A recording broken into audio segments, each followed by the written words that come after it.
Akhirnya apa yang terjadi? Di saat orang ini mendengarkan, yang katanya belajar bukan belajar, tapi menceritakan tentang Pak Bayan, lalu orang ini memegang tentang elektro. Apa yang terjadi?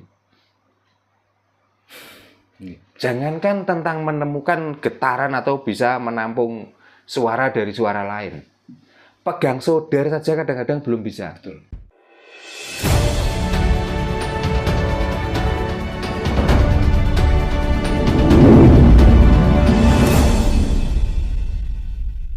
Dikala kita posisi gelap, lalu kita itu memencet tombol, saklar, lalu lampu itu nyala.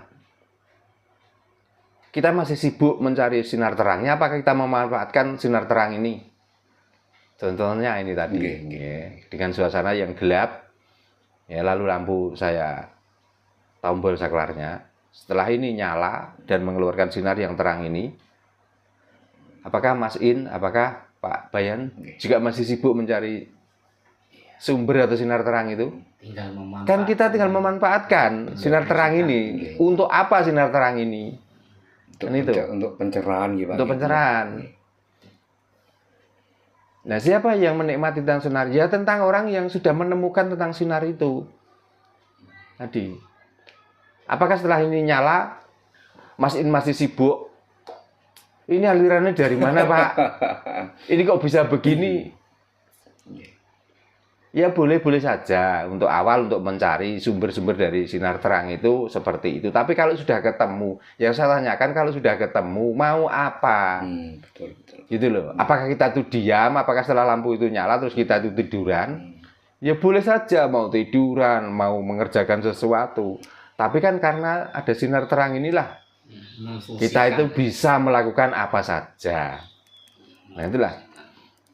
Nah tentang kapitayan, tentang agama dan lain sebagainya, itu sebenarnya seperti itulah metodenya untuk mencari, untuk tahu tentang Tuhan dan kita bisa merasakan tentang fungsi Tuhan.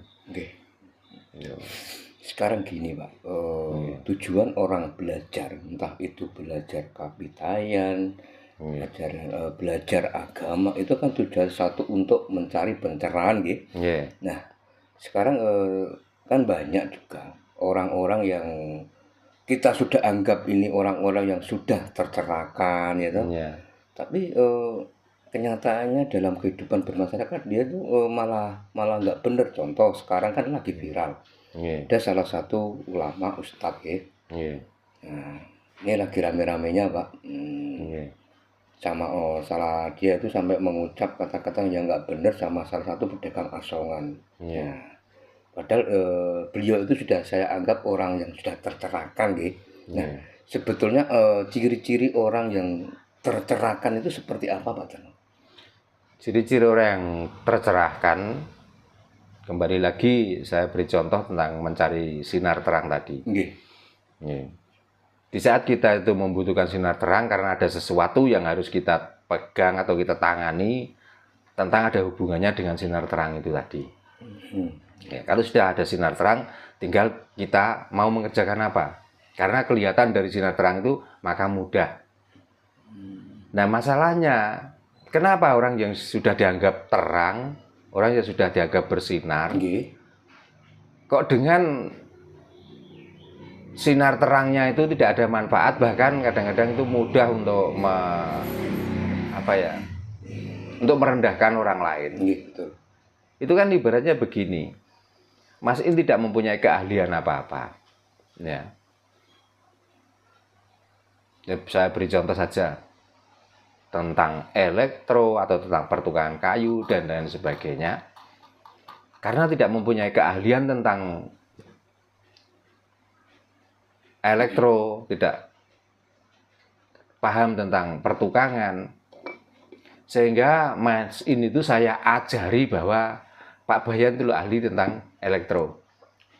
Nah cara kerja Pak Bayan bagaimana?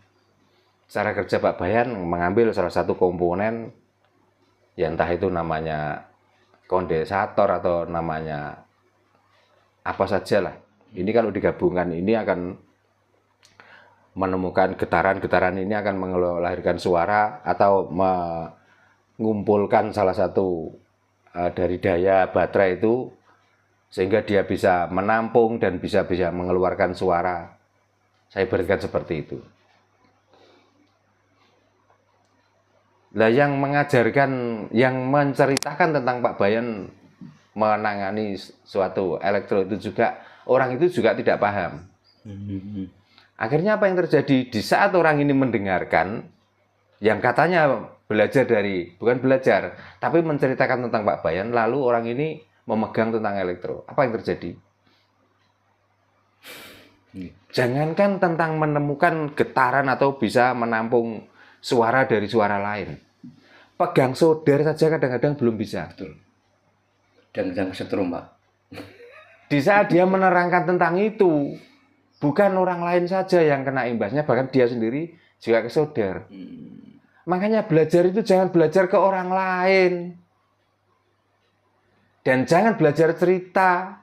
Belajarlah kasunyatan. Betul. Gitu loh.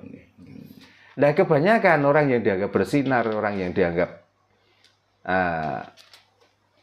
ya tadilah dianggap ulama, karena ulama itu sebenarnya orang berilmu. Berilmu berarti pernah melaksanakan atau pernah mengerjakan, itulah orang berilmu.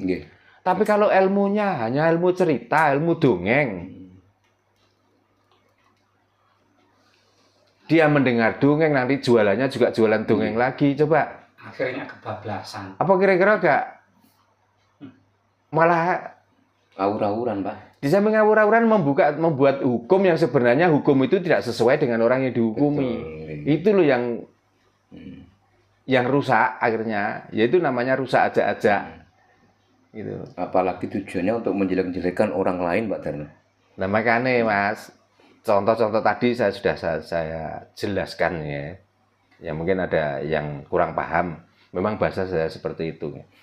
Makanya jangan sekali-kali belajar tentang ilmu, belajar tentang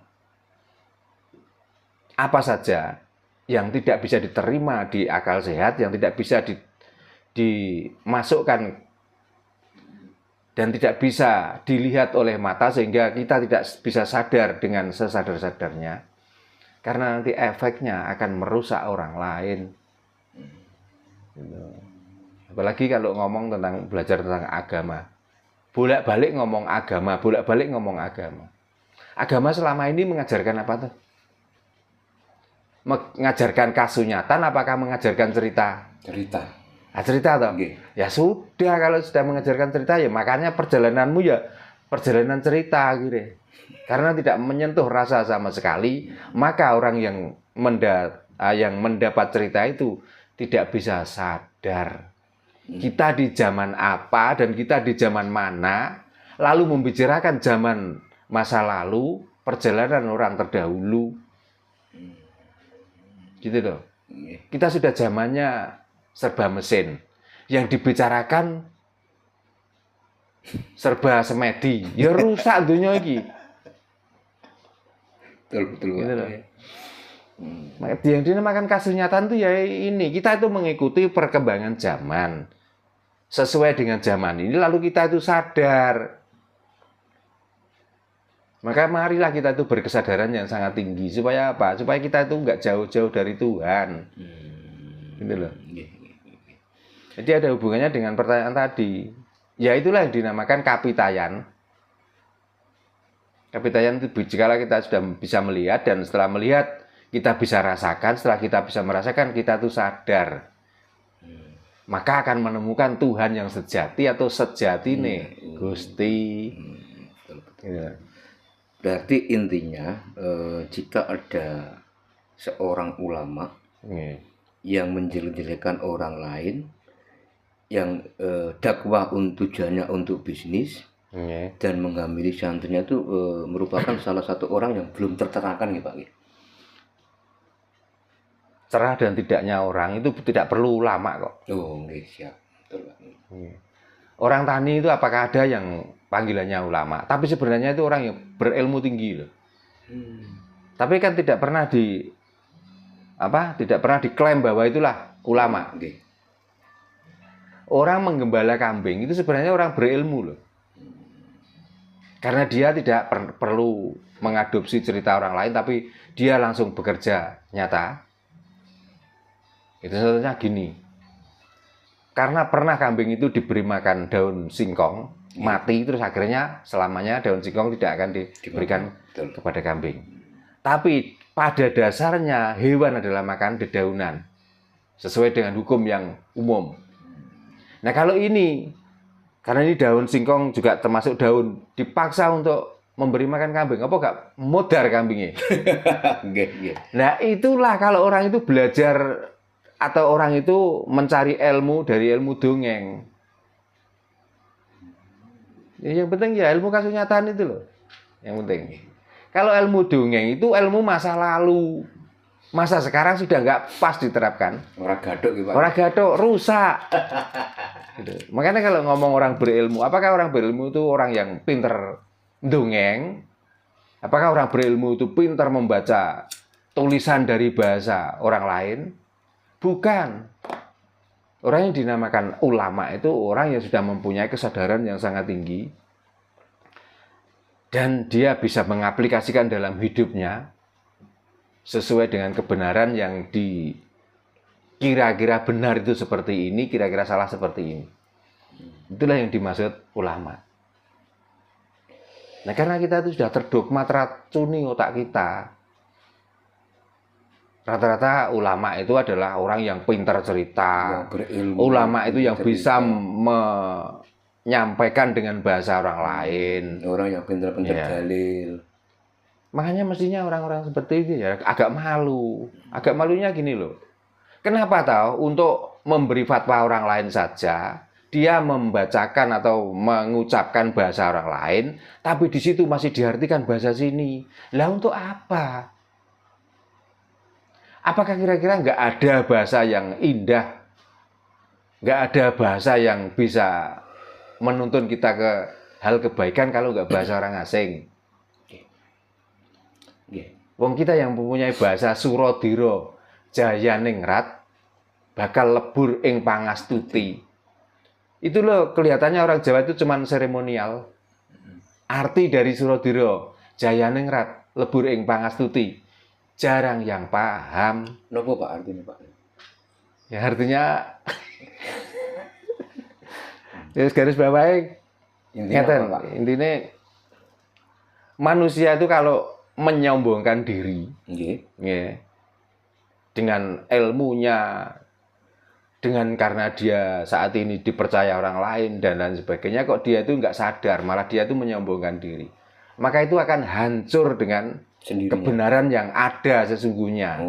Karena orang yang sudah dipuja-puja dengan ilmunya, orang yang sudah diagung-agungkan dengan namanya, saya yakin kalau orang itu sampai larut atau orang itu hanyut dengan pujaan itu dan dengan sanjungan itu, suatu saat akan terpeleset dengan sendirinya dan dia akan jatuh lagi ke, kalau dulu jatuh di tanah, kalau setelah dia itu bangga dengan sanjungan orang lain, jatuhnya malah kecomberan loh.